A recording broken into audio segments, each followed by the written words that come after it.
Welcome back to the second edition of Coffee with the Clerk and the Cowboy. In our last taping, we covered FOIAs going on in Adams Township, and I'm with Stephanie Scott again, and she's going to continue in that same venue. Okay.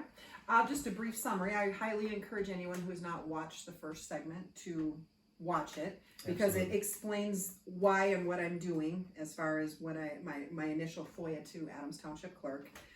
Just real briefly, it was a FOIA for the property tax statements and the bank statements from 2010 through 2022. What should be very easy, number one, a report to post, second one, calling a bank and getting some electronic statements, turned into a itemized list of a $1,263 charge with upwards of 20 hours of work. Just absolutely crazy. So I already know just from reading the statute that I probably could make a pretty strong case that the wages that they quoted me are too high. Mm-hmm.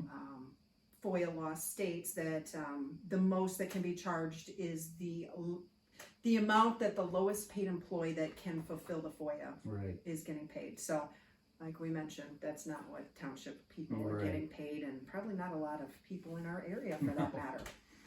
So, like I say, I already have a case for that and whatever, but when I was reading through FOIA just to make my FOIA law to make myself more familiar, I found this particular statement that I thought was extremely relevant in this situation. As most of you know, I was the previous clerk, Mark was the supervisor.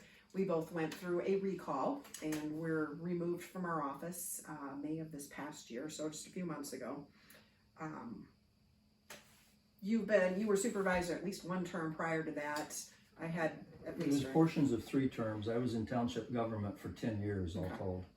And so I had it for about a year and a half, 2 years. But we went through an issue with a FOIA from Reuters, the news outlet Reuters, and it was in regards to election-related situation. And I'll get into that in a minute. But long story short, we were not aware of, I could not find any kind of FOIA policy and guidelines in the township. Right. So when I found it's Michigan Comprised Law 15.234, Section 4, Article 4, which reads, a public body that has not established procedures and guidelines, has not created a written public policy, or has made these items publicly available without charge as required in this subsection, is not relieved of its duty to comply with the requirement of this act, and shall not require deposits or charge fees otherwise permitted under this act until it is in compliance with this subsection. So I remind you, do you remember our conversations on the board? We were advised by Township Attorney Jim Fink that we should get some FOIA policy in place. Mm-hmm. Because we were unaware of. We were going through one FOIA request from Reuters. I was unable to comply because I had attorney-client privilege and I had a case against the county, and it was not me that was going to be able to reply to any of the FOIA requests, especially not what they were asking for. So at your request, at the Jim Fink's request, I looked through township files. I looked in the file cabinets. I looked to see if there was a resolution in place, and I was unable to locate one. So we knew we needed to do this. We had a lot going on. We didn't get to it. I'll admit it, we didn't get to it. So with that statement here that I found, and knowing and just based on my experience, I submitted a second FOIA request in regards to these records that I'm looking for. So I will read that so you can hear the language. This request. So they actually provided one? What? You're getting to it. This is my second FOIA. Oh, okay. So this is my follow-up to the 1,263. Yeah. Very good. Response to the $1,263 charge. This request is for a copy of the Adams Township Written Public Summary of FOIA Procedures and Guidelines per MCL 15.234, Section 4, Article 4. Additionally, please include a copy of the Adams Township meeting minutes that approved the above-mentioned FOIA procedures and guidelines. Please provide the response in electronic format via this email address. Which we have on tape that they just at the last meeting or the prior one to that passed a FOIA law. Also believing, I guess, that there was none in place. Correct. So correct. Continue. So, like I say, we were under the understanding there was no FOIA procedure in place in this township. So what I did was FOIA for what was recently passed, because I wanted to see the language that was passed. And so what I have in front of me, and this is where this FOIA is taking another layer of, I don't know, shrouded in, yes, weirdness. Yeah, it's not transparent. This is strange to me that this fight is going on. So I did receive a copy of the resolution they passed. And, you know, whereas the Michigan Freedom of Act provides public access to records, whereas the public policy of the state, all persons except persons incarcerated in state are entitled, whereas Section 6 of the Act requires a township shall designate an individual as the public body's Freedom of Information Act coordinator. Here's the resolution. Now, therefore, be it resolved that on August 14th, the Adams Township Board designates Township Clerk to serve as the Township FOIA Coordinator. Okay. That's all the conversation that they had, to my recollection, in regards to FOIA policy. Right. So theoretically, it's not a policy, it's just designating someone to be the coordinator. And then It's all they put in writing. that's all they put in writing, and board voted unanimously for it. All their names are on here, and this is signed by the clerk. So it's one page. That's all that's on there.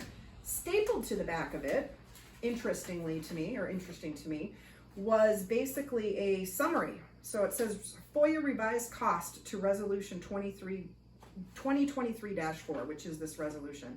So cost per sheet 10 cents, cost per labor hour $20, $20 an hour, envelope large, envelope size, and then postage paid by U.S. Post, or charged paid by Postal Service. So stapled on separately. Expounded on this resolution, but it's just in. Yeah, just a separate sheet. So nothing was discussed on rates. Nothing was discussed on updating Sounds like they're making anything. things up as they go. Very strange. So I'm like, okay, that's an interesting resolution. What do the meeting minutes say? Just to make sure that something else that I didn't miss, but I was there. Right. And I will confirm. So the meeting minutes from August 14th read, Randy read the Freedom of Information Act Coordinator Resolution. Period. Wasn't a resolution on FOIA procedures and guidelines that I just read was a requirement. It's the Freedom of Information Act Coordinator Resolution. So the resolution was offered by Dan Shattuck, seconded by Jason Griffiths. Roll calls, all yeas. Susie Roberts is appointed coordinator. Done. That's it. No fees. Nothing. Nothing. So no real FOIA policy. Right. So MCL 15.234 Section 4 Article 4 seems to apply, you would think, because nothing's in place. But lo and behold, I got another piece of paper included in along with that. And whether this is the attempt to cover that right here, I received the Adams Township Freedom of Information Act policy. And now this is a 2-page Freedom of Information Act policy that goes into who can make FOIA requests, who the coordinator is, I'm going to come back to that, how the procedure works, what the FOIA procedure is, you know, who's going to do it, the time frame it's required. Basically, it's not rewriting, but it's regurgitating what FOIA law is. There's a whole section on fee schedule. So continue down. Hourly rate, $10 an hour. Deposits, waivers, etc. And this this supposed FOIA policy is dated June 8, 2015 by Beth Caswell. Okay. Did you know we had a policy in place? I did not, but it strikes me as if they have a fees of $10 there.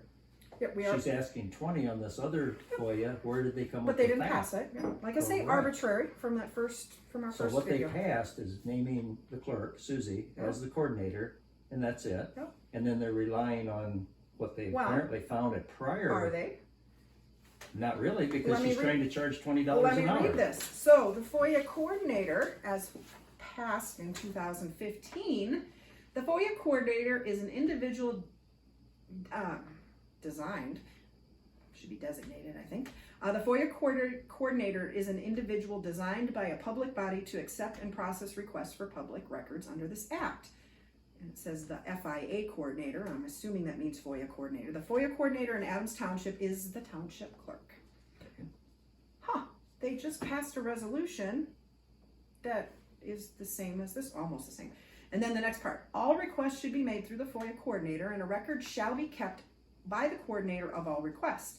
In the event that the coordinator is unavailable, the treasurer of the township board will serve as the acting FOIA coordinator. Interesting. Very interesting. I mentioned in the previous video, we had a FOIA from Reuters that was coming after information that I had that was involved in a lawsuit and was protected by attorney-client privilege. And when I couldn't fulfill that and couldn't find this, apparently, Right. everything fell on your shoulders. It did. Nothing was said at the board otherwise. Nothing was said at the board. And I So a treasurer of 40 years that should fall to her. it should have was been quite on mum on Patricia it. Williams. And on top of it, she's been the treasurer, the only, consistent legacy of Adams Township for 40 plus years and no recollection, no mention, nothing Right. on this. That is incredible. But what's worse is how you were treated. And I will call this out. Bonnie Norris, Janice Roberts, and Patricia, you owe Mark an apology for how you treated him during that very stressful time period. They didn't have the information. It's true that they did hound me as supervisor and particularly in this aspect, and yet go very easy on apparently their friend, Pat Williams, the treasurer. Yes. So what's interesting though, there is no resolution number on this. There were no meeting minutes supplied that showed that this was passed in 2015. So that's a little out there. Interesting. Very interesting. But if they're using this, well, I'm not going to make speculations on it, but I am going to say there are some holes in this. There's something going on. I want to let you know, let the township know I have consulted with counsel. There are plans on this. I'm not done with this because this information should be available to everybody. Right. But I did want, that needs, you deserve apology from some of these people in this township. I deserve an apology for the way they treated us during this whole thing. Right. Well, from the get-go, they did not treat you with any welcoming, to my recollection. And again, on our prior video, we spoke of how the clerk and the treasurer need to work together. There was so much friction. And 2 or 3 times, and there were residents witness to this at the board meetings, I all but begged for board members that needed to work with each other to do it to the best of their ability. You might not like the person, but do what you need to do by statute to get the job done. And there was just a lot of resistance to that. So I'm going to say when I did attempt to look up any existing FOIA guidelines and procedures, there is a green hanging folder in the file cabinet. Behind it were all the resolutions that were passed, along with a notebook lined handwritten index, for lack of a better word. And I can tell you that's the first place I looked, looking for FOIA law. And did not find it. And did not find it. So when this showed up, again, without meeting minutes confirming it, there's some flags that are going off. But the township needs to realize what's going on and some of the obstruction that's happening on this. So I'll just say there's continued action. There will be continued action. But I guess I want to take the opportunity to encourage other people, anyone watching this, in our township and outside of our township. There is the only way that we're going to hold our government people accountable is to learn these laws ourselves and not be afraid. And I can tell you from the last, 2.5 years, I didn't know election law until I had to dig into it. I didn't understand FOIA law until I had to dig into it. But if we don't know it, we don't hold them accountable, it's lawlessness. And they're allowed to get away with it because we don't know. Out of a population of around 2,500 in Adams Township, there should be more than a handful that are cognizant of these laws. In the county, in the state. Correct. Federal government. We've got to know our rights if we're going to defend them. So, interesting times, but yes, I'm not sure what else to say towards this. Where do you think we go from there? Stay tuned. We are going to have more. I will have more. I'm not done because that's... So, and just so people know from a FOIA standpoint, there's 2 recourses. I'm not sure though. I probably shouldn't speak to that because if a FOIA is declined, which this isn't necessarily declined, there is standing based on the exorbitant fees. I will argue it looks like they're still standing based on that there was no policy in place unless they can prove this 2015 was in place. Correct. The alleged policy that they provided with no explanation really does cite a much lower fee, and Right. if that is in effect, that's what they should be going on. Right. Why did they ask Right, $20 an hour? Right, changing the fees without a board Right. vote is, another issue. So there are there is legal recourse. It just, in the courts. it's sad because, there was so little cooperation, as we've noted before, particularly between you and the treasurer, and then the friction that was many months running, the non-acceptance of you as a clerk and constantly haranguing on you on this item or that item, and then these same people rallying their friends for a recall. And that part's done, And, but and the new board, how are they running things? Well, quite let me in tell update, you. it would appear, if not in update, crookedly. transparency, it doesn't appear to be a strong point on this, Right. or understanding legal requirements. And that's gotta change. It's gotta change in our township, in our county, around the state. And until we learn it, we don't know how to defend it. Right. Stay tuned, because segment 3 will be the next follow-up on this situation here in this township. So we appreciate you joining us again, and we trust that you will review these videos as necessary to be quite clear on what's trying to be conveyed here. And we look forward to seeing you again in the next segment.